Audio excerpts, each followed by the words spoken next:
exercise. Para nakita na matsura ko.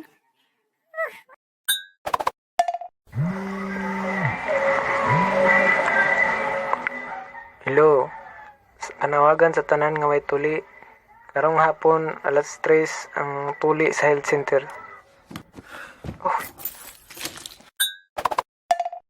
Mahatag pispi? May 2 kasing ko. Da. Pinsay nag-awat sa mga ate.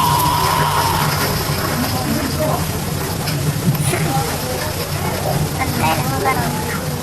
Ikaw, nag-awat? Dili ako, madam. Ikaw? Oy, dili. Ano? May iba na yung ex mo.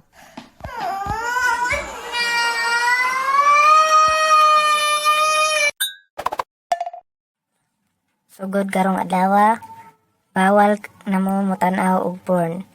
Pero isend lang ninyo sa kuha sa messenger.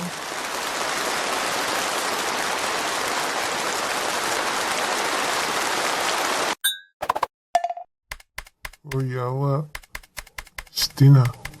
Na nag-loading. Imbis nag-live ko. Sao naman niyo, eh.